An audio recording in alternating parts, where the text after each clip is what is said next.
Amados de Deus, que alegria poder estar mais uma vez aqui, nesse episódio especial, trazendo a graça de Deus e traduzindo tudo isso na experiência concreta de aprendermos, elaborarmos melhor a nossa fé, mas, sobretudo, aprender do profundo conhecimento daquilo que Deus pede de nós, né? Para que Ele esteja, de fato, em nossas vidas da melhor forma possível.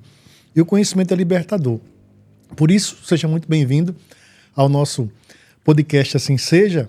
E lembrando a vocês que vocês podem ser o nosso evangelizador, né? Como é que você contribui com o nosso podcast? Se não for através desse aviãozinho aí, que você pode compartilhar esse episódio e mandar para todas as pessoas possíveis, para que eles tenham acesso também a esse conteúdo, aprendam, aprofundem cada vez mais, eles usem essa ferramenta que a internet disponibiliza também para o seu crescimento, né? Para a sua fé e, sobretudo, para que a palavra de Deus seja disseminada, né? Em meio a tantas adversidades que a gente vivencia, tá bom? Compartilha, ative as notificações, você que chegou agora, seja muito bem-vindo. Eu sou o Padre Puan Ramos e estou aqui justamente para ajudar a gente a refletir melhor as coisas do céu, tá certo? E hoje, claro, tão esperada essa presença, estou muito feliz, ricamente assim, eu posso dizer que esse convidado de hoje, né, para nós é especial, é um homem extremamente inteligente, competente no que faz e, graças a Deus, ele abriu um tempinho na sua agenda muito corrida e eu estou falando dele, do padre Fábio Galdino. Obrigado desde já pelo convite, né? Eu sou o padre Fábio Galdino, sou aqui encardinado na Arquidiocese da Paraíba e para mim é uma alegria estar aqui juntamente com o padre Irapuan e toda esta equipe, né, maravilhosa, tão competente aqui, que faz com que todo esse conteúdo chegue até você. Então, para mim é uma alegria estar aqui. Gente, ó, o padre Fábio Galdino, como eu já disse a vocês, ele é competente, ele é pároco lá da paróquia Santíssima Trindade, aqui em João Pessoa, o bairro chamado Valentina. Você que está em todo o Brasil, padre, porque aqui viu o Brasil inteiro assiste esse podcast. A gente quer que chegue nacionalmente. E então, o padre Fábio, ele também é mestre em teologia dogmática, né? Ele fez essa especialização em Roma, né? Na Opus Dei. E também o padre Fábio, ele exerce aqui, oficialmente, na nossa arquidiocese, o padre exorcista da nossa arquidiocese também, que também vamos falar, e é impossível a gente não tocar nesse tema, né? Mas aí, padre, assim, quem é o padre Fábio padre Fábio de Mello? Quem é o padre Fábio Galdino? Né? Como foi, de fato, que essa vocação chegou? Primeiro, tem quantos anos de padre? Bom, esse ano eu estou fazendo 14 anos de padre, dia 7 de outubro, né? Vamos dizer assim, quase, né? Próximo dia 7 de outubro, dia Nossa Senhora do Rosário, faço 14 anos de padre. E depois iniciei todo o meu processo formativo aqui mesmo em João Pessoa, porque eu sou natural de João Pessoa, e fiz todo um processo vocacional, de propedêutico. Teve um período que depois eu fui a Campina Grande, né? Então morei em Campina Grande, por 3 anos fiz minha filosofia lá. E, por fim, depois tivemos uma transição de bispos na Paraíba, né? Chega o Dom Aldo, né? E aí chega com a novidade de mandar o primeiro seminarista para Roma. E eu achava que eu ia voltar a João Pessoa, porque sempre fui muito apaixonado pela minha cidade. E não foi dessa vez que eu tive a graça de continuar aqui. Então, fui fazer teologia, né, pela prelatura da Opus Dei. Acabei retornando, me ordenando padre em Roma, né, no dia 1º, diácono, no dia 1º de maio, e voltei. Depois, exerci minha função de pároco, né, na paróquia Sagrado Coração de Jesus, aqui numa cidade próxima à capital, a Santa Rita. E, bom, terminado, retornei para fazer um mestrado, né, tive muitas experiências em Roma, sobretudo neste campo do exorcismo, né, que vamos partilhar hoje, né, foi quando a coisa um pouco iniciou. E terminei o curso de teologia dogmática e voltei, né, e aí fui padre de uma outra paróquia. Hoje eu tenho uma graça, porque depois não acontece de que um padre, né, volte para a sua comunidade de origem. E hoje eu estou na paróquia, né, de Santíssima Trindade, no bairro do Valentina, que foi de onde eu saí. Eu, na verdade, sou a primeira vocação do bairro e, bom, retorno ao Valentina hoje como pároco, não é? Ou seja, e muitas senhoras que estavam ali me pegaram no braço, porque eu tenho a idade do bairro, né? Eu tenho 40 anos. E depois ali pude voltar para ser pastor desse povo que com muita alegria me acolheram. Que bênção, né, gente? A gente percebe nitidamente, assim, que é um chamado que é muito fecundo, né?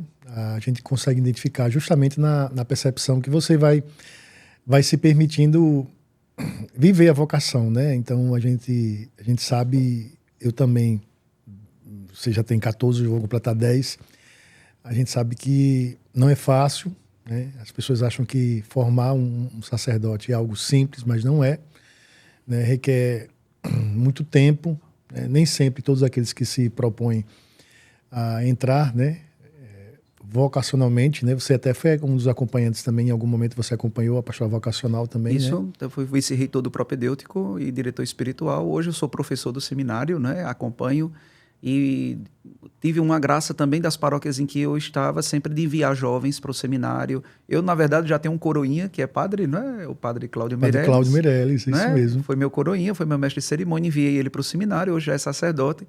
Tenho esse fruto na minha vida sacerdotal também, né? Padre Fábio é uma pessoa que inspira, viu, gente? Assim, muitos jovens. Ele é, eu acho que é o recorde de padre que já mandou gente para o seminário, né? Às vezes tem uns que depende, não quer, né? No caminho se identifica, né? Ou não se identifica com a vocação. Mas o Padre Fábio é conhecido justamente porque ele inspira vocações. Tem algum padre que você consegue ver na sua história, assim, algum padre que você olha assim e faz... não, esse padre aqui é interessante, assim. Essa vocação surgiu como, assim? Na verdade, depois eu me tornar o padre exorcista aqui da diocese, tem vários fatores. O primeiro era o padre Alfredo, que era aqui da nossa diocese, já falecido, não tinha as pernas, ele era o padre exorcista da diocese, ou seja, o último padre de ter provisão era ele. E quando ele estava vivo, eu tinha 7 anos de idade. Então, ajudava ele na missa e não sabia que mais tarde ia me tornar padre e ia ser o sucessor dele. Se a gente vai nos arquivos da arquidiocese, ou seja, o último que teria provisão seria ele. Depois, o primeiro padre da minha paróquia é Padre Michel d'Arc, inclusive é da família de Santa Joana d'Arc, porque ele é francês, não é? E ele também tinha delega, ele não era padre exorcista, mas tinha alguma delega, né, de exorcizar no silêncio. Então, foram 2 padres que me inspiraram, né? E eu não tinha nenhum tipo de pretensão de, primeiramente, de decidir ou de pedir ao bispo um ministério como esse, né? Foi muito mais um convite.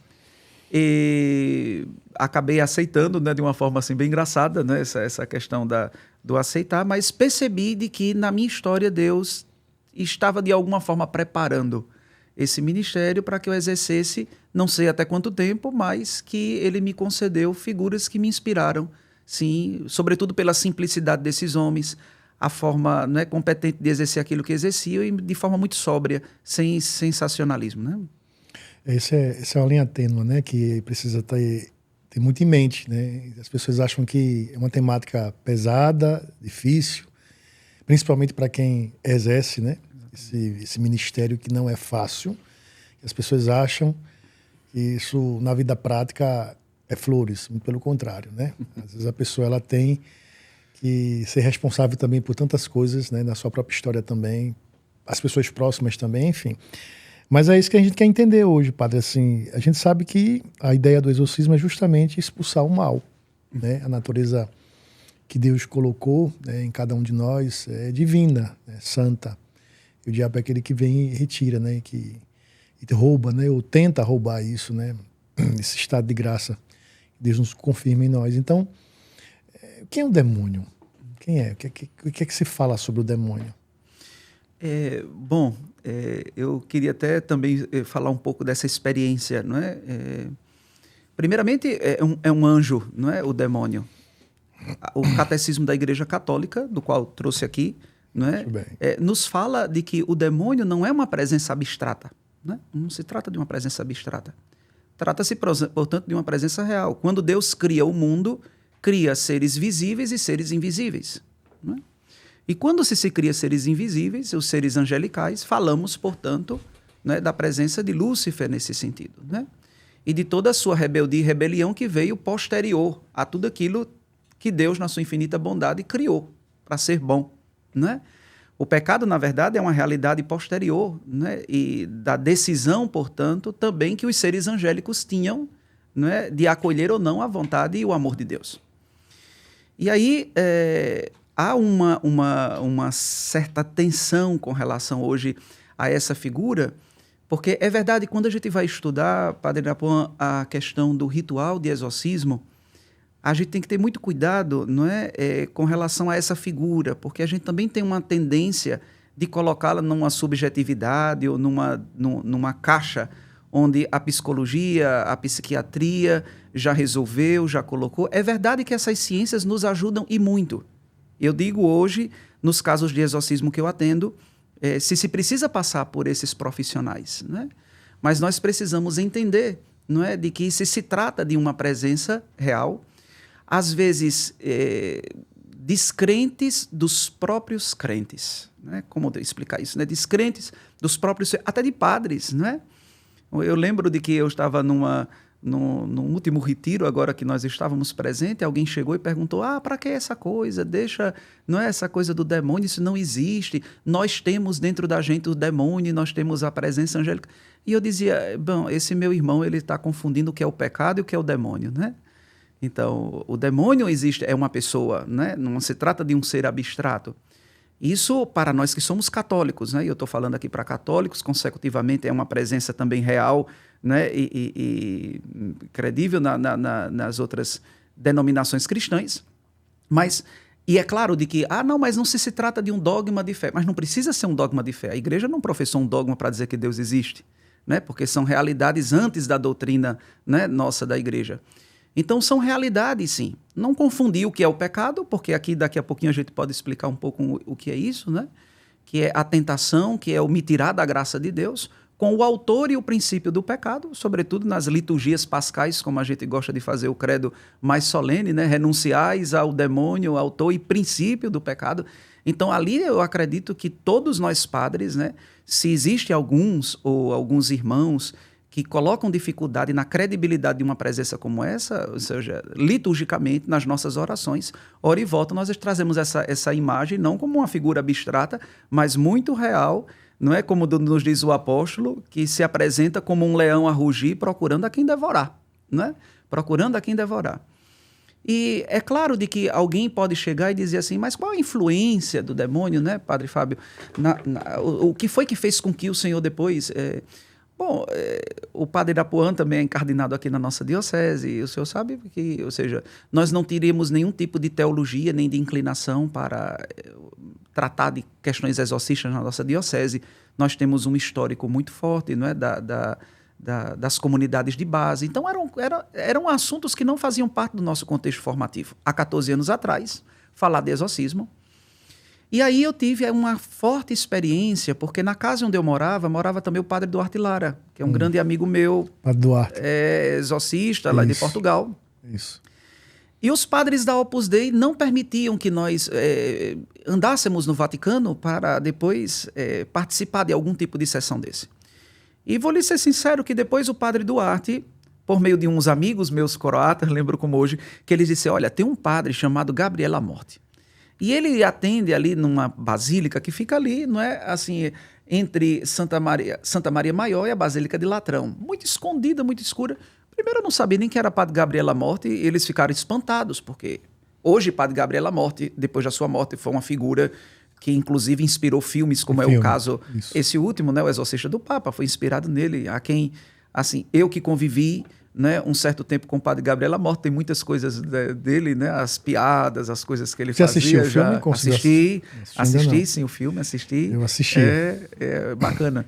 E depois tive a graça de conhecer o padre Gabriel Amorth. Então cheguei lá, vi um padre baixinho, né, e era o exorcista do Vaticano, era o presidente da Associação dos Exorcistas. E fui ali ver os primeiros, e fui com muita curiosidade, eu não fui com a pretensão de hipótese nenhuma de chegar e dizer, olha, eu quero, não é, ser um futuro exorcista, então vou tirar aqui uma selfie. Eu não tenho foto nenhuma com o padre Gabriel Amorth, porque eu olhava e dizia, bom, é um padre como qualquer outro, eu não entendia a importância daquele homem, né? E a grandeza dele no campo exorcístico, porque era uma realidade, como eu havia lhe dito, que a gente também não fazia. Não fazia. E depois, ali vão casos muito pesados. No Vaticano, ali, vai casos muito pesados. Chegou uma hora que eu fiquei assim apavorado, porque uma observação, Padre Duarte Lara era padre, eu era seminarista. Então eu não podia ajudar nos exorcismos, porque nós sabemos de que o ofício do exorcista, ele primeiramente é um ofício próprio para os bispos, né? Eles são os exorcistas por excelência. Depois, o fato de que sejamos padres não significa dizer que sejamos exorcistas, porque o exorcismo é uma autoridade que o bispo confere a um padre, né, em particular, que depois preenche os requisitos daquilo que é necessário para que um padre atenda na sua pessoa também os exorcismos daquela diocese. Eu, como seminarista, era leigo, ou seja, não teria nenhum... Eu ficava numa espécie daquilo que hoje a renovação carismática chama de intercessão. E era engraçado porque os exorcismos dali são exorcismos que vêm de outros países, muito graves, e eu consegui ver assim a presença, e eu nunca tinha visto aquilo lá, e chegou um determinado momento que eu me sentia muita náusea. O padre Gabriel à morte, e depois eu fiz aquilo que todo mundo, quando olha para um padre exorcista, pergunta, né? Padre Gabriel, me diga uma coisa, eu acho que eu estou precisando de um exorcismo, né? Porque eu estou com vontade de vomitar, vai que isso aqui já chega uma sensação, não é, de um exorcismo acontecendo. E ele olhou e riu, não é? Como hoje eu faço com as pessoas que acham que porque é um padre exorcista, chega aqui, padre reze, para tirar o demônio de mim, e as pessoas não têm consciência, não sabem nem o que é que estão falando. E o padre Gabriel olhou e disse assim, o motivo por que você tem muita náusea enquanto está acontecendo os exorcismos é o estado de graça que você se encontra. Há um peso de contaminação e de um poderio do demônio muito forte nessas pessoas. E quem está em estado de graça? O que é o estado de graça, né? Que é importante que as pessoas também saibam. Não é? É quando você vive uma vida sacramental e de intimidade muito forte com Deus, né? Você não tem aqui... Claro que nós temos as inclinações ao pecado, nós temos nossas imperfeições, nós temos nossas nossas pobrezas, mas a nossa luta constante para que elas não sejam um obstáculo para que a gente viva em comunhão com Deus é muito importante, né? E é isso que nós chamamos de estado de graça, né? Que essas coisas elas existem, as inclinações, as tendências, os pecados. No entanto, elas não conseguem ser obstáculo porque insistimos e continuamos na presença de Deus. Então, vivia a minha vida de estado de graça porque vivia comungando todo dia, me confessava, né, frequentemente, né, fazia minhas leituras espirituais, vivia minhas lutas pessoais contra minhas humanidades. Mas isso, desculpa, padre, mas isso é regra? Essa ideia do que o padre Gabriel lhe ensinou, né? Ele explicou. Pelo fato de estar naquele momento ali, né, um ambiente muito pesado, uma situação muito... Na verdade, padre Irapuã, padre Gabriel, ele não sabia que depois eu ia me tornar padre, nem exorcista, e ele me dava um sinal daquilo que eu tenho quando eu estou sobre uma pessoa sob influência do mal, que é esses ânsias de vômito. Uma coisa que é uma característica que cada um pode desenvolver de forma diferente, né? Exatamente. Entendi. Ele tinha uma situação, ele tinha o padre Rufus, que eu também tive a graça de conhecer, o padre Duarte Lara, e cada exorcista ali naquele congresso que teve em Fortaleza, não é? Teve um congresso. Eu não pude estar presente, eu estive no da Canção Nova. Eu estava ali. Eu vi coisas estrondosas. Que eu não, assim, só partilhando, assim, já que você vai contar alguns casos, certo. Uma coisa que eu não acreditei, o rapaz, ele pulou, era no ginásio.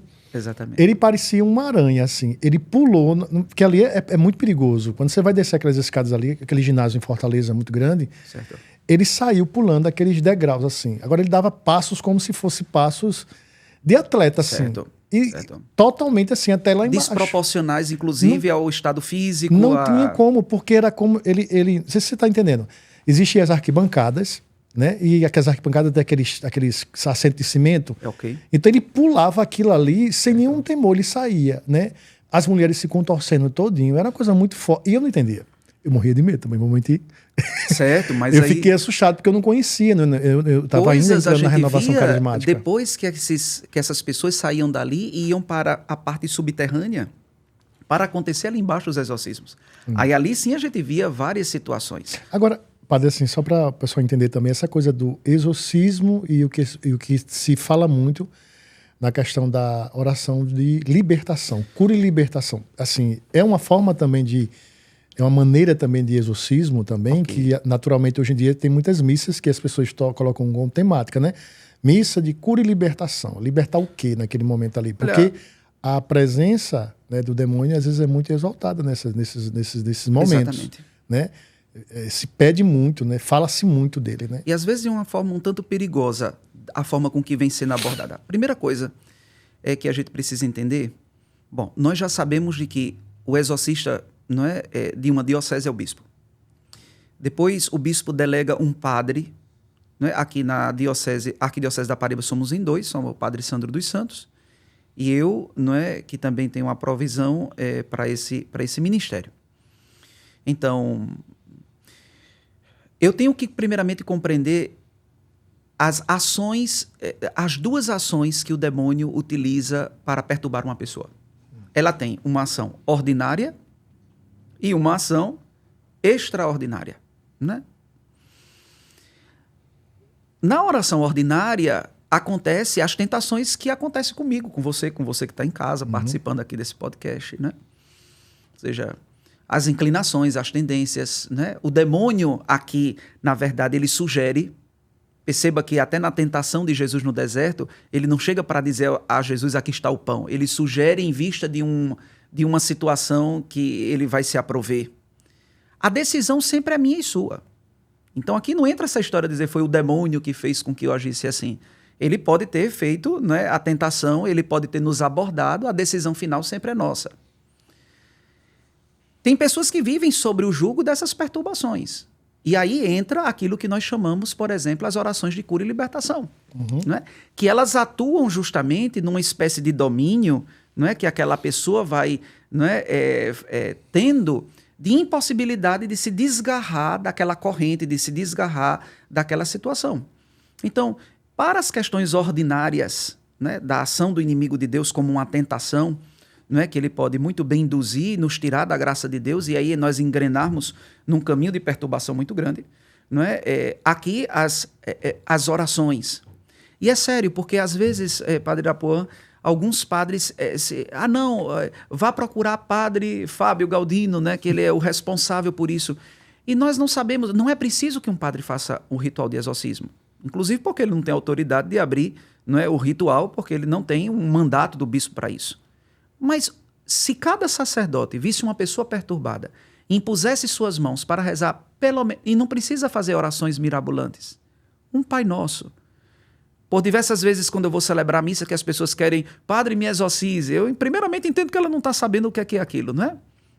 Eu costumo dizer, Padre Irapuã, que quando a gente vai para um médico e diz assim, minha cabeça está doendo, seria imprudente que um médico chegasse e dissesse, então vai ali para a maca que eu vou fazer sua cirurgia de cabeça agora para que a sua cabeça pare de doer. Não é?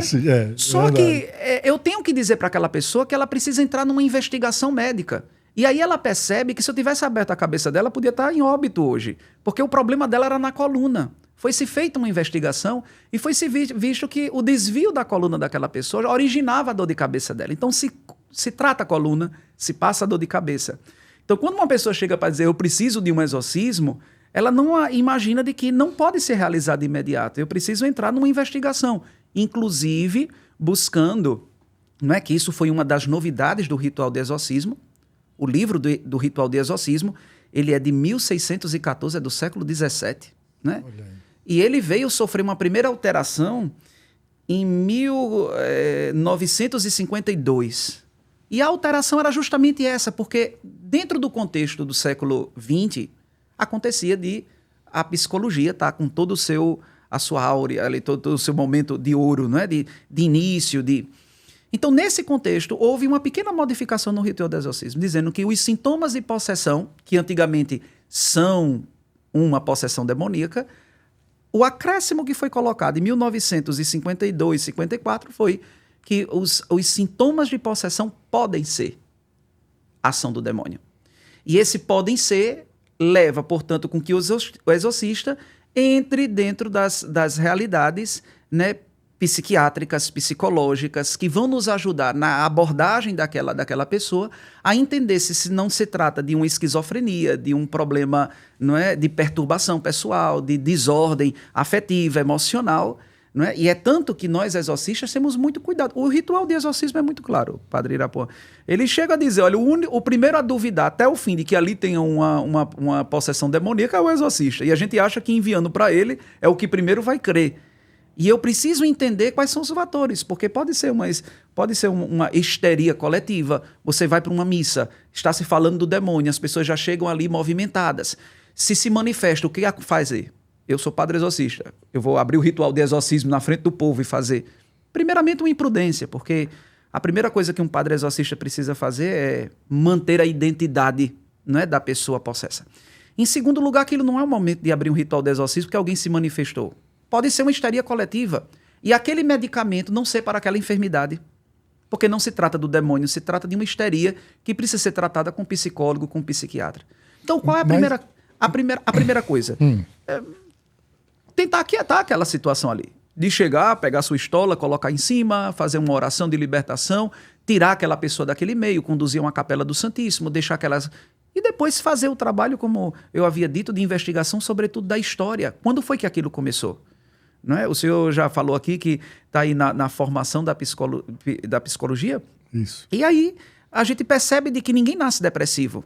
A depressão ela tem um ponto, né, inicial de uma relação, de uma perda, de alguma coisa do tipo. Então, a investigação do exorcismo passa também por esses tipos de perguntas, né? Então, só para ficar claro o pessoal que está acompanhando a gente, né? Esse aqui é o padre Fábio Galdino, gente. Ele é paróquia aqui na Arquidiocese da Paraíba, em João Pessoa. Ele é o padre exorcista. Ele está partilhando conosco aqui seus conhecimentos e também as suas experiências também, né? Nesse ministério, a gente chama ministério, né? Ministério. Tão profundo, tão significativo e necessário, né? Porque às vezes a gente fala tão pouco sobre isso, mas é tão útil porque é muito corriqueiro nas nossas paróquias. Ô padre, assim, só para a gente entender e o pessoal também ficar mais consciente, né? Essa ideia da histeria, né? E essa coisa mesmo de identificar mesmo a possessão diabólica, assim, existem etapas para isso, né? Exatamente. Você falou da investigação. Ok. Mas assim, primeiro momento, chegou, que seja numa histeria coletiva ou até mesmo no atendimento que você vai fazer. Então, como é que é o passo a passo que você costuma fazer? Eu comecei falando da via ordinária, que são as próprias tentações, mas há a via extraordinária. Eu sou da linha do Padre Gabriel Amorti, né, uma vez que o acompanhei, e ele falava na via extraordinária de 3 situações que de forma extraordinária e muito violenta o demônio pode. E aí depois eu falo a diferença da ordinária e da extraordinária. A ordinária já sabe, as tentações, as coisas que depois a gente se sujeita a decidir. Na via extraordinária existe 3 graus em que o padre precisa estar muito atento a começar a fazer perguntas sobre o caso que ele tem diante. Se trata de infestação, que é a presença maligna em ambientes, por exemplo, pessoas que têm casas mal assombradas, que vê vulto, objetos que voam e que depois não existe uma resposta, uma explicação, não é? De ciências que se empregam de também estudarem sobre isso, né? De situações malignas, de temperaturas de casa, dessas coisas todas. Então, a infestação que pode também vir por meio de objetos que foram consagrados em casas satânicas. O satanismo tem crescido muito, né? Verdade. Nós temos visto assim, redes sociais divulgando, e você entra, você vê a quantidade de pessoas que estão ali escutando, seguindo aquilo, cultuando aqueles objetos. Então, existem objetos sim contaminados, existem presenças de ambientes que foram contaminados, casas, né, como eu já tive experiência, de que antes de serem residências eram terreiros, eram ambientes de invocação de espíritos maus. Ô padre, eu vi uma vez assim, isso é recorrente, né? Na paróquia, uma pessoa que pediu para abençoar aquele olho grego. Não tem aquele negócio azulzinho? Exatamente. Aí eu olhei assim para isso, mas isso aí não é um símbolo cristão. E as pessoas às vezes obtêm aquilo para ter proteção. E isso né? é fruto da nossa falta de catequese. Ou seja, nós padres temos que colocar a mão no peito e dizer minha culpa, minha tão grande culpa, porque isso é fruto da catequese que muitas vezes não se chega a essas pessoas, para alertá-las, para fazê-las compreender. Então, a infestação, ou seja, o poder maligno, há exorcistas, que não é isso de um acordo, que não creem de que objetos e lugares possam conter a presença do mal. Isso entre ao interno. Mas pela superstição, isso se torna um canal? Se torna um amuleto, se torna um portal. Então, gente, pelo amor de Deus, olha. Pirâmides, vamos lá. Pirâmides, olho grego, figa, ferradura, figa, né? Aquela pata de coelho. Cruzes estranhas, não é? Que fazem menção de um Cristo crucificado de cabeça para baixo, né? Então, tem todos uns elementos que era bom Vocês prestem atenção nesses objetos que vocês... mas é um objeto decorativo, é uma coisa banal, mas assim, acho que não... E outra coisa, Padre Irapuã, com todo respeito, nós somos católicos. Existem símbolos que para nós cristãos católicos não poderíamos ter em casa, muito embora que respeitamos o budismo. Mas um cristão católico que tem um Buda dentro de casa, de costa, para chamar dinheiro, um que tem uma pirâmide porque faz yoga, esses não são os nossos instrumentos. E nós temos perdido os nossos instrumentos. Não é? Nós temos perdido nossos instrumentos. Aqui não tem nada, não, é sobra de arte. Sim, então, a primeira coisa é essa, a infestação. Depois, perturbação. Não chega a ser uma possessão, mas a pessoa fica com manifestações de loucura. Ela não consegue aquietar-se, ela vive perturbada, pode ser confundida com depressão, pode ser confundido, e por isso de que vai ter uma equipe, não é? Geralmente eu passo por uma triagem, né? As pessoas que chegam, elas não chegam para ser exorcizadas, eu tenho uma equipe, inclusive de pessoas que são formadas como terapeutas, psicólogos, que estão ali para descobrir, porque queremos ajudar essa pessoa. E aí tem vários fatores de perturbações do mal também, né? Que às vezes o demônio pode se servir de uma aparente doença de depressão para perturbar e acabar com a vida daquela pessoa, inclusive, né, não sei nem se pode falar essa palavra aqui, mas depois, inclusive, com um forte desejo de suicídio, né, de tirar a própria vida, pessoas que se movimentam de uma hora para outra, de uma desistência da vida, de um rebelar-se contra Deus. Perturbações essas que podem provir a partir de quê? Coisas, né? Aqui ainda há pouco nós estávamos falando de músicas, que as pessoas não sabem, né? Bom, se elas não sabem, não tem nenhum problema, né? Se elas não sabem o que elas estão cantando, não tem nenhum problema. Mas isso não significa dizer que elas não vão acolher os efeitos daquilo. Se eu vou tomar uma caneca como essa sem saber que ela é veneno, e se tem veneno, o fato de que eu não saiba que isso aqui é veneno e tome, não significa dizer que eu venha ficar ileso, não é? As consequências vão acontecer. As consequências das invocações de músicas que nós cantamos, de objetos que temos, pode trazer. E tem uma última, que é a possessão demoníaca. Eu digo que essa é a mais violenta e é a melhor para ser tratada. Porque nós identificamos o ladrão logo. Um ladrão que quer roubar não vai precisar de hipótese e não vai fazer muito barulho. E se ele faz muito barulho, a gente já sabe onde atuar com ele. Então, a primeira coisa que acontece é de olhar para esse ladrão, não é? E com toda essa agitação, e a igreja já sabe como atuar. Porque aqui a grande tarefa do padre exorcista, padre Irapuã, é identificar. Quando ele identifica que ali tem uma ação do mal, porque ele buscou as ciências outras, ele averiguou, ele procurou saber da história, e houve ali uma identificação de que aquela situação é uma ação do mal, automaticamente a igreja tem um ritual. E eu não preciso até estar gritando, nem muito menos fazendo como algumas pessoas, ministros de cura e libertação, de soprar violentamente. O sopro que no ritual de exorcismo tem é tão sutil. E eu tenho visto no momento em que eu sopro sobre pessoas diagnosticadas ali com possessões demoníacas, eu tenho visto as pessoas se desligando completamente e abandonando aquele espírito impuro, aquele espírito mau que estava perturbando ele, mas com um simples, porque os efeitos são muito grandes, né, da graça de Deus.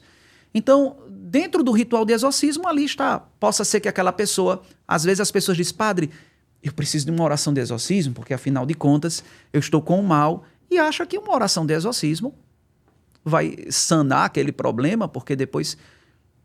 Eu tenho um exemplo que eu sempre digo às pessoas, eu chego às pessoas e digo assim, olha, se você chegasse hoje na sua casa e um ladrão tivesse roubado, deixado sua casa completamente vazia, ao chegar em casa e visse uma situação daquela, a primeira impressão que você ia ter, por aquilo que você tinha visto, fui assaltado. Bom, ninguém sabe o ladrão, ninguém pegou o ladrão. Aqui exige uma coisa, e eu pergunto às pessoas, quanto tempo levará para que você restitua os móveis roubados? E a pessoa diz, não, aí 6 meses, 1 ano. Eu disse, com a crise que nós estamos, quanto tempo? E 1 ano e 5 anos para restituir os móveis roubados. Eu disse, olha, restituir os móveis roubados significa não possuir mais aqueles que você tinha, porque serão restituídos. E 2 coisas você vai ter, tempo para restituição e diagnóstico de onde foi que esses ladrões entraram. Então eu digo para as pessoas que vêm para receber o exorcismo, eu digo que a questão de tempo aqui é o tempo que aquela pessoa tem de restituir os móveis porque foram roubados, é o tempo que a alma também precisa para ser restituída naquilo que o demônio criou dentro dela, desordem. Então o demônio deixa muitas desordens e entra essas vias extraordinárias, elas são muito pontuais também. Não são coisas fáceis de se ver uma possessão demoníaca. Eu acho que 4 ou 5 possessões eu vi em todo esse tempo meu, seja com o padre Gabriel Amorte, seja pessoalmente. Então não são manifestações que a gente comumente observa.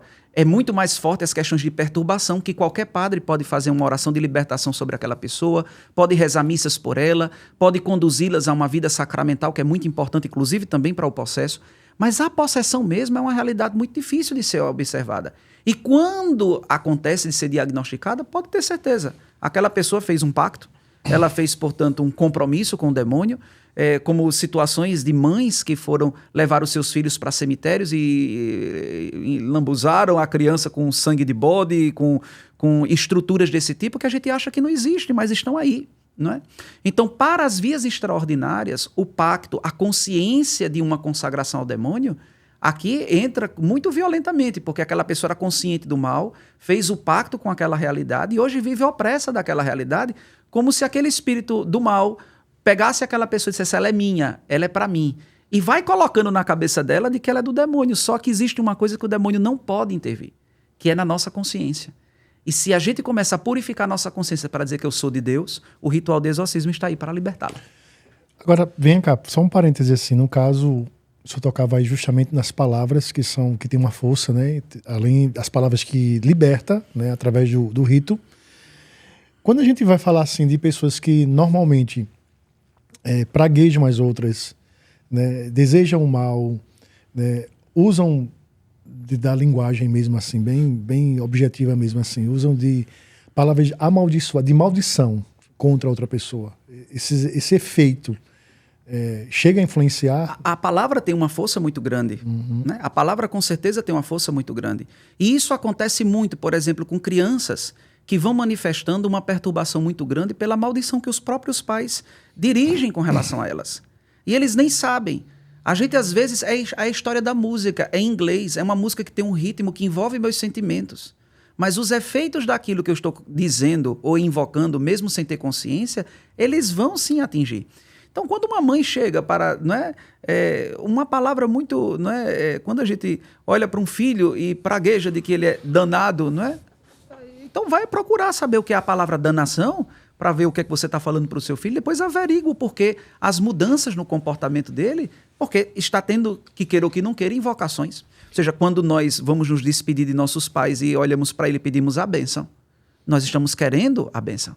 E eles nos concedem, mas a maldição acontece da mesma forma, ou seja, com esses praguejamentos, com essas palavras que têm um poder e uma força muito grande. E logo uma mãe, né? A mãe que foi aquela que gerou aquela criança. E olha o poder, gente, é o poder da palavra. Então a mãe não pode em nenhum momento, por mais que esteja ali transtornada, aperreada, preocupada, enfim, irritada, mas é uma força muito grande que lá na frente pode... E dentro da própria casa, pessoas que vivem com palavras duras, invocações malignas, perceba que às vezes determinados palavrões são invocados dentro de casa e a realidade que aquela família começa a viver é daquilo que está se invocando. Não é? Padre, eu vou lhe contar um caso. Depois eu quero, nesse momento agora, a gente quer que o senhor fale dos seus casos, dos casos que o senhor atendeu e qual foi os que chamaram mais a atenção, né?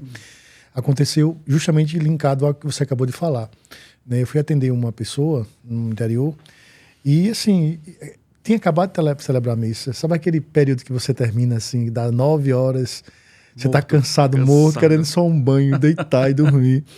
Aí chegou uma pessoa perturbada, assim, bem agitada, uma pessoa que eu conheço da comunidade. Eu disse, o que foi? Não, porque eu queria que o senhor fosse na comunidade, tá tendo uma situação lá difícil. Eu olhei assim, sabe aquela tentação? Nessa hora veio uma tentação. Não, eu vou dizer para ele que eu tô cansado e amanhã eu vou tal. Mas pelo fato de eu conhecer a pessoa, então eu fiquei comovido, né? Aí eu disse, tá certo, vamos lá. Eu disse, não, é porque tá um camarada lá desde 5 horas da tarde, tem um rapaz que tá perturbado, quebrando tudo. Enfim, já foi polícia, já foi até outros líderes religiosos de outras religiões, enfim, foi todo mundo. E o próprio policial falou, isso aqui não é com a gente não, isso aqui é com um padre. Aí eu imaginou que eu nunca tinha visto uma coisa daquela. E eu fui. Aí eu me organizei, levei alguns jovens que estavam na frente da igreja, disse, reza o texto aí, vamos ver o que a gente tem lá, para ver se... Pelo menos a gente entende a situação, reza um pouco com ele. E aconteceu, eu cheguei lá, tava uma multidão, né, que viram um espetáculo, as pessoas têm curiosidade, né, e não entende que é uma coisa delicada, né, que expõe alguém, aquela pessoa ali fica numa situação muito vulnerável.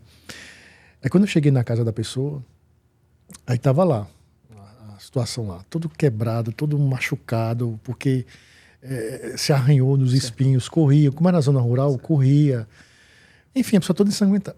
Eu nunca vi uma coisa daquela. Assustou, entendeu? Aí eu fiquei assim, meu Deus, e agora? Né?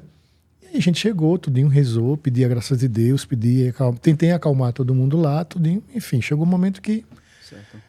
Aí a pessoa, quando estava possuída, digamos assim, né, ela pediu permissão para falar. O que você quer falar?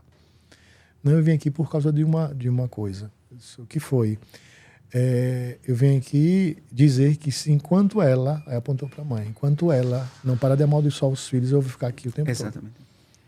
Aí, enfim, foi-se embora. Se acalmou, aquela coisa do constrangimento. Disse, não, fique tranquilo, vai tomar um banho, tudinho, passou mal, tal, enfim. Mas depois ela apareceu lá para a gente conversar. Quer dizer, resumindo, o que é que aconteceu? O problema todo estava na mãe, que amaldiçoava os filhos. Que ao invés de abençoar, ela amaldiçoava. Você sabe, Padre Arapuã, que o primeiro caso que eu vi de Gabriela Morte no Vaticano foi um caso desses. A filha paraplégica, era uma mulher, era paraplégica, vivia na cadeira de rodas, e ela tinha uma possessão diagnosticada que eu não entendi porque Padre Gabriela Morte fazia orações sobre elas e ela não se manifestava, não dava indício e sinal nenhum de uma possessão. A um momento eu perguntei ao Padre Duarte Hilário, eu disse, mas ela não se manifesta, não tem nada, ele está fazendo o ritual? Ele disse, mas ele já está acompanhando ela já faz 8 meses. Espere o que vai acontecer. E naquele instante o padre Gabriela Morte já pegava o ritual, ele já sabia de cor, ele fazia em latim, na cabeça dele já sabia, não é? E por um determinado momento ele disse, pronto, terminei com ela, agora eu vou aqui. E quando ele colocou a mão na mãe dessa jovem, ela obteve uma força e uma violência. E ele disse, sabe por que isso está acontecendo? Porque o motivo por que ela nasceu dessa forma foi dos medicamentos que essa mãe tomou para abortar. Elas não conseguiu abortar, acabou essa menina nascendo dessa forma e ela carrega do ventre da mãe uma rejeição que precisa ser cancelada com o perdão. Então, quando ele tocava na mãe dessa jovem, acontecia a manifestação sobre ela. Enquanto ela estava muito tranquila e podia ser que o demônio ali pudesse passar por ela despercebidamente, né? Então, eu achei muito interessante esse caso no Vaticano que eu vi, quando ele colocava a mão sobre a cabeça da mãe, acontecia de uma reação explosiva sobre a filha, né? Pois é, então preste atenção, viu? As palavras, elas têm poder, elas têm força, então, por favor, o padre acabou de ensinar com um exemplo, né? Então aprenda a usar bem as palavras, né, para abençoar as pessoas. Mas nos seus casos, assim, o que é que você traz como experiência, assim, algo que foi que você olhou assim e digo, será que eu vou conseguir dar conta? Será que como é que eu resolvo isso? Teve 2 casos. O primeiro é um caso mais catequético, né? Foi um caso mais catequético. Eu estava no Alto das Populares, em Santa Rita, e aconteceu de que eu ia celebrar a missa e tinha um trabalho feito, não é, na frente da igreja, de uma galinha, E as pessoas entravam e diziam, padre, o seu nome está lá. Isso porque em Santa Rita eu ainda não era padre exorcista. Dom Aldo me pediu para somente delegas. E me delegava porque eu já tinha tinha tido essa experiência em Roma, né? Depois o Dom Delso resolveu me provisionar. E aí, naquele período eu só tinha delegas. E uma catequista chegou da comunidade dizendo, padre, pelo amor de Deus, vamos ter que entrar em oração pelo senhor porque estão fazendo trabalho em tudo que é esquina da cidade para lhe pegar. E aquele momento, primeiramente, no exorcismo foi um momento catequético, porque eu disse assim, olha, se você vive sobre a mão poderosa de Deus, se todos os dias como padre eu celebro nesse altar o santo sacrifício de Jesus, o porquê eu tenho que temer aquele sacrifício? O que é aquele sacrifício? É uma galinha com o meu nome. Aqui está o corpo e o sangue de Cristo e o meu nome nesse altar. Então, para que temer aquilo se eu tenho isso daqui? Então, a primeira coisa que eu precisei fazer nesses casos de exorcismo é dizer às pessoas que não dessem ibope ao demônio. As pessoas, às vezes, canalizam demais e concedem ao demônio forças de que ele não tem. A vitória é sempre de Cristo. Eu não tenho para que temer. As pessoas, às vezes, ficam perguntando, padre, o senhor dorme? Como é que é isso? O senhor não fica assombrado? Eu disse, quem tem que conduzir o padre Gabriela Morte, né? Quem tem que ter medo de mim é o demônio. Né? Porque se eu estou em estado de graça, dizia São João da Cruz, o demônio teme a alma unida a Deus como se ela fosse o próprio Deus, né? Então, o grande santo místico, né, do Carmelo fala muito claramente isso. Então, não há para que temer o demônio, né? Se eu mantenho minha vida sacramental, se eu rezo todos os dias o meu terço, se todos os dias eu pego a palavra de Deus para meditar, comungo, ok. Um outro caso, e esse foi muito preciso, foi de uma pessoa provinda da comunidade Consolação Misericordiosa, aqui da nossa arquidiocese.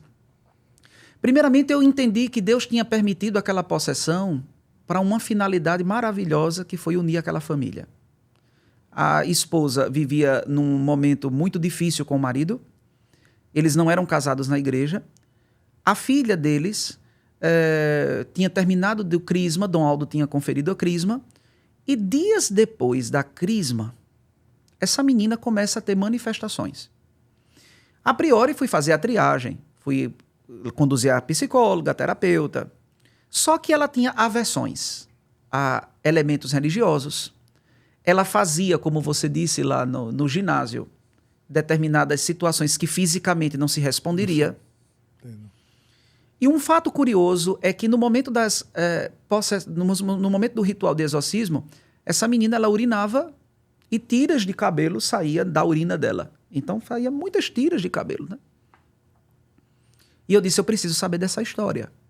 Porque não é comum de que essa urina saia junto.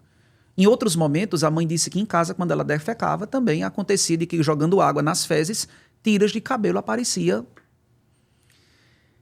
Depois de muita investigação, entendi de que aquela união daquela senhora com aquele rapaz, do qual essa menina era filha dos dois, não era querida pela mãe do marido, que trabalhava nesse ocultismo dessas magias negras, né? E ela acabou, não é, por descobrir que por várias vezes, como um ódio do fruto da relação que ela não queria ter, ela colocava cabelo queimado, né, triturava o cabelo, torrava o cabelo, levava para as consagrações, tirava cabelo, não é, e torrava e jogava esse pó sobre a comida dessa menina que sempre estava lá. Meu Deus. E eu comecei a entender o porquê. Aquela urina com aqueles, né? O nome da senhora chamava Lourdes, não é? E Dona Lourdes chegava desesperada. Era uma mulher, assim, meu Deus, descabelada, sem dente, sofrida, já tinha andado por tudo que era padre, tinha já pastor de tudo no mundo. E ela chegou e disse, minha esperança é o Senhor. Eu disse, não, sua esperança é Deus, não é? É o Senhor. A vitória de Deus na sua vida vai ser a vitória desse caso. Então, comecei a perceber de que eu tinha que começar a fazer orações sobre essa sogra. Então, vamos pedir perdão. Ou seja, fazer orações, mesmo que a gente não tenha acesso fisicamente a ela, proferir orações de perdão para essa sogra por aquilo que ela fez com a filha de você. Então, perdoe. Perdoe o que ela está fazendo com sua filha. Ok, não é? E começamos aí o processo. Foi cerca de 4 meses de rituais de exorcismo. Depois, 4 meses, eu acompanhei ainda, Dona Lourdes desapareceu. Né? Desapareceu completamente. Acompanhei. A menina, a priori, quando me via, tinha muito ódio da minha figura. Se você vê a luta de uma pessoa, né, que tem aversão religiosa a entrar dentro de uma igreja para ser conduzida, porque ela já em casa começava a se manifestar, porque ela sentia, a mãe não dizia nada, mas ela sentia que ia se encontrar comigo. Ela sentia que ia receber um momento de oração, porque o demônio sabe das coisas, né? Então, elas já começavam uma manifestação para que a mãe não conduzisse ela. Era um sacrifício chegar até a igreja. Depois Dona Lourdes saiu e depois eu vi, não é? Foi uma graça, porque depois eu estava nos bancários, participando de uma missa lá, foi um casamento que eu fui, e chegou uma senhora para falar comigo, muito bem penteada, maquiada, com os dentes, com tudo, e não acreditei que era a Dona Lourdes, né? Ela disse, padre, eu sou a Lourdes. Eu disse, não, é outra mulher. Não é? Ele disse, olha, meu marido, minha filha está muito bem, ela está repetindo a crisma, ela já é crismada, mas ela preferiu fazer uma triagem. O meu marido, acabamos de nos casar faz 15 dias, e ele agora está fazendo seminário de vida no Espírito Santo. E eu comecei a entender que tudo aquilo, toda a batalha que nós enfrentamos com nossa filha, foi para a libertação dela do perdão que nós precisávamos conceder à mãe do meu marido e perceber a ação poderosa de Deus quando a gente se abandona. Porque hoje eu sou uma nova mulher, meu marido está casado, vamos comungar, participamos da missa, rezamos o texto em família e eu entendo, ou seja, o quanto o demônio ficou furioso naquela situação, porque era para desintegrar toda aquela casa. Mas confiaram em Deus, buscaram a via daquilo que eu chamei do início, do estado de graça, né? De uma via de comunhão com Deus, de intimidade com Deus, e perceberam completamente a libertação acontecendo. Então, Dona Lourdes, a filha, o marido, Né? Não sei nem onde eles estão hoje, estão me escutando por meio desse podcast, mas quero dizer a eles que Deus os abençoe e os guarde. E eu fico agradecido por eu ter sido esse canal de Deus na vida deles, mas muito mais a decisão deles de tanger para fora da casa deles aquilo que estava fazendo tão mal para eles. Mas vem cá, no caso, tem algum caso que você não conseguiu, chegou aí, assim, chegar a essa conclusão de dizer assim, não consegui? Na verdade... Ou existe essa possibilidade? Na verdade, olha, se tem um padre, primeiramente entender de que a vitória é sempre de Cristo. O problema aqui do exorcista é identificar. Aqui não há um problema de dizer que o demônio vai sair, porque sobre a autoridade da igreja, as orações que a igreja profere, e se o padre ele tem uma delega sobre aquilo ali, porque ele tem a autoridade da igreja, porque se também ele for sem autorização da igreja, sem uma provisão, abrir um ritual, ele já está em desobediência, então já começa ali errado a coisa, não é?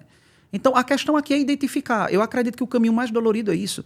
Não significa de dizer consegue tirar ou não consegue tirar. Quando se é identificado, e eu tenho a autoridade da igreja de realizar o que a igreja pede que faça, quando a igreja disse peça e você vai receber, então não tem para que eu ter medo de que numa situação eu chegue e diga, meu Deus, será que eu vou conseguir?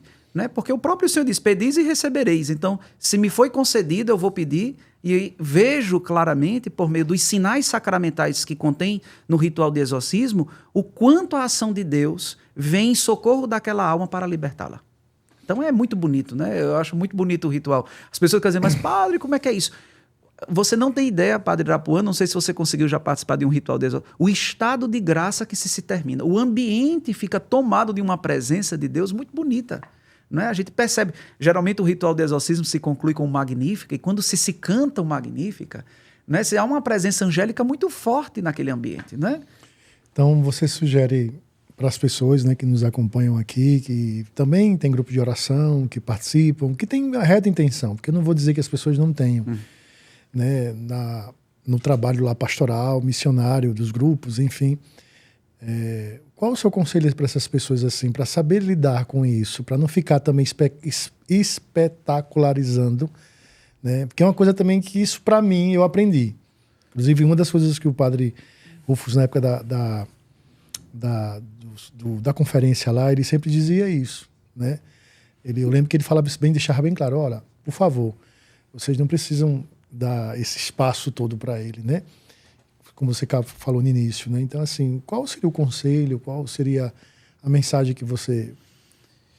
Bom, primeiramente aos ministros de cura e libertação, estudo. Precisa ter leitura. Tem livros muito bons, livros do padre Gabriel Amorte, não é? Hora e volta, aqui na diocese eu estou fazendo cursos de demonologia, que não é formar leigos para o exorcismo, porque eles também não poderiam, mas conscientizá-los sobre isso, né? Acredito que tem até formações, apostilas minhas, né, em redes sociais aí, né, que consecutivamente pode ter acesso. Então, primeira coisa é estudar. Né? Antes de abrir alguém, né, o médico precisa estudar. Né? Então, que graça de que Deus concede sua força a determinados leigos e leigas, a sacerdotes, a diáconos, para proferir orações de libertação. Agora, primeiramente os estudos. Segundo, uma vida de graça do ministro. Né?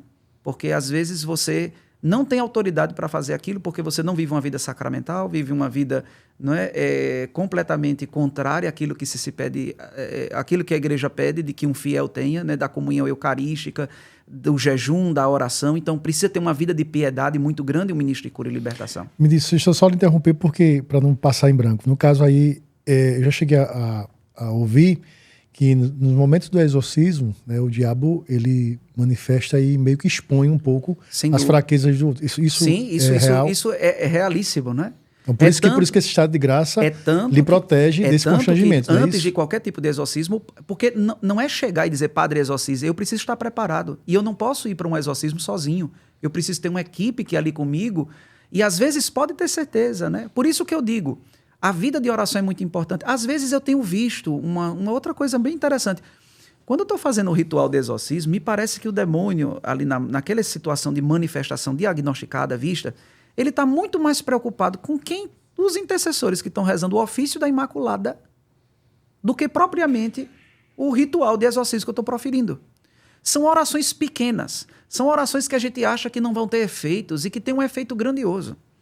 Então, às vezes, conduzir uma pessoa. Então, se tem uma pessoa que está manifestada, concluindo a pergunta, não é?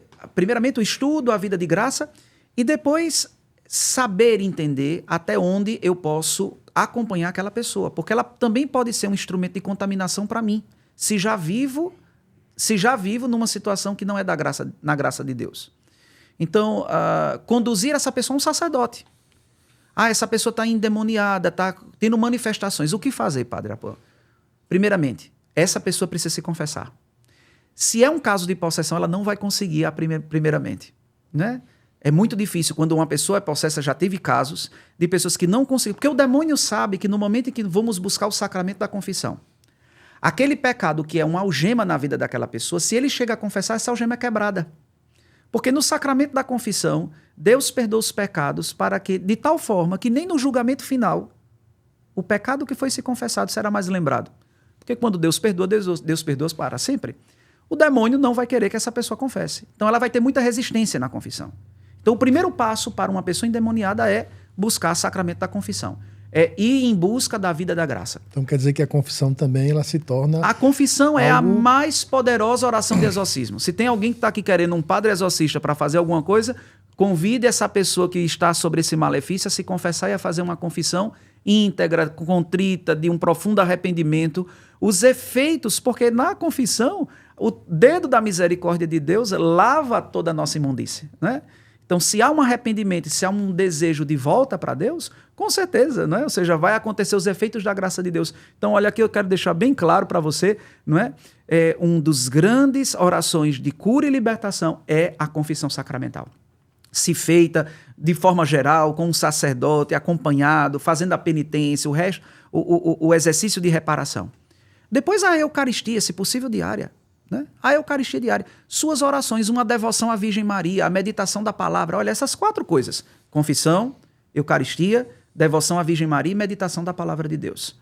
Você está na presença de Deus, né? Dizem que na hora do exorcismo, diz que quando invoca o nome de Nossa Senhora, diz que o diabo ele se incomoda muito, né? Eu passei uma experiência dessa também com o padre Gabriel Amorte, quando ele invocava até os santos da igreja, né? Eu lembro que uma vez Padre Gabriel começou a invocar São João Paulo II. E o demônio estremeceu. E eu não entendia. A língua que estava falando era italiano. E ela começou a gritar, a menina lá, dizendo: o velho não, o velho não, o velho não. Mas eu não associei o santo à forma, né, de bestemear que ele estava fazendo ali, de velho, de velho, de velho. E ele disse: você sabe quem é o velho? Né? O velho é João Paulo II. E o demônio tem horror da busca da intercessão dele, porque ele tirou do inferno muitos jovens e ofereceu à igreja muitas vocações. Isso mesmo. Então, a invocação a Padre Pio, não é? A São Miguel Arcanjo. Então, perceba que foram homens que o demônio sente uma profunda raiva, um profundo ódio, porque neles ele foi derrotado. Né? E Padre Pio, ele sofreu muito com a ação do mal na vida dele, né? Inclusive, para não celebrar a missa de manhã, chegava a ser esmurrado com marcas de uma violência física que não foi ninguém que... Inclusive porque as celas eram individuais, e no outro dia ele amanhecia surrado, né? Para não celebrar a missa, porque o demônio... Então, às vezes, eu fico muito mais preocupado com possessões que se manifestam de forma muito sutis, quando alguma coisa na sua mente diz assim: não vá à missa, não reze hoje não.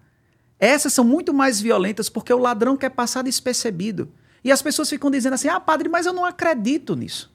Eu não acredito no demônio, não acredito no exorcismo. Olha, meu irmão, para ir para o inferno não precisa ter fé. Né?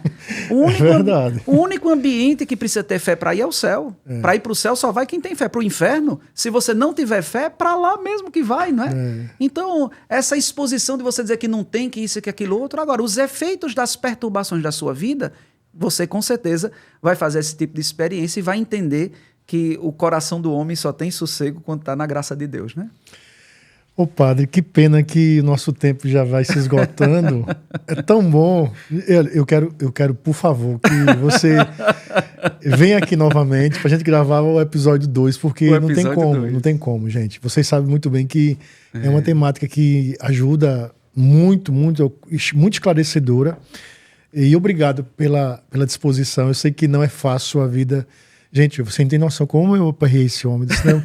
Eu estava no retiro com ele e eu disse, eu ia pro almoço, eu fazia questão de sentar na mesa dele.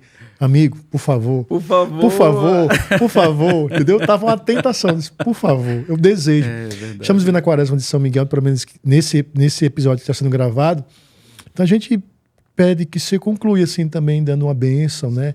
Se possível também uma bênção também de exorcismo, se é que de fato é possível, para que quem está em casa também receba esse momento, né? E sinta também, né? Pense na sua família, na sua casa, você que está vivendo um sofrimento particular, né? Creia nessa bênção do Padre Fábio que a gente está aqui para isso, para a gente somar, para a gente levar conhecimento, para que ao conhecimento libertar também a ignorância que muitas vezes a gente é pressionado, né? A gente também fica ali nesse cárcere. Então, o conhecimento liberta mesmo, né? Obrigado, Padre, por favor. Deus lhe guarde e lhe abençoe. Vamos lá rezar? A nossa proteção está no nome do Senhor, que fez o céu e a terra. Que a cruz sagrada seja a vossa luz, não seja o dragão o vosso guia. Retira-te, Satanás, não nos aconselhe coisas vãs, é mal que tu nos oferece, bebe tu mesmo dos teus venenos. Desde já, Senhor, quero invocar a vossa bênção e a vossa graça sobre todos os vossos filhos que agora participam desse momento de espiritual conosco, das perturbações, de todos os malefícios, de tudo aquilo que foi praguejado ou lançado contra estas pessoas e estas famílias. Nós os pedimos pela poderosa cruz de Cristo, pelo seu sangue redentor, que o Senhor liberte os seus filhos de toda sedução e artimanha de Satanás. Abençoe, santifique e exorcize, Senhor, os ambientes, os objetos, as pessoas que nesta hora nos acompanham. E levanta-se Deus, intercedendo a bem-aventurada sempre Virgem Maria, São Miguel Arcanjo e toda a milícia celeste, que pelo divino poder sejam dispersos os nossos inimigos e fujam da nossa face os que nos odeiam. Em nome do Pai, do Filho e do Espírito Santo. Amém. Amém. Obrigado, irmão. Deus te abençoe, viu? Deus lhe guarde. É isso. Nosso podcast fica por aqui, né? Por favor, compartilhe, né? Você leva também essa mensagem e esse canal da graça também para outras pessoas que precisam também viver essa experiência. Não guarde só para você. Isso é egoísmo, tá bom? Então, muito obrigado por estar conosco até esse momento. Né? Você que chegou agora também, aproveite e se inscreve. Faça com que esse canal cresça cada vez mais. Depende de vocês agora, tá bom, gente? Deus abençoe. Até a próxima.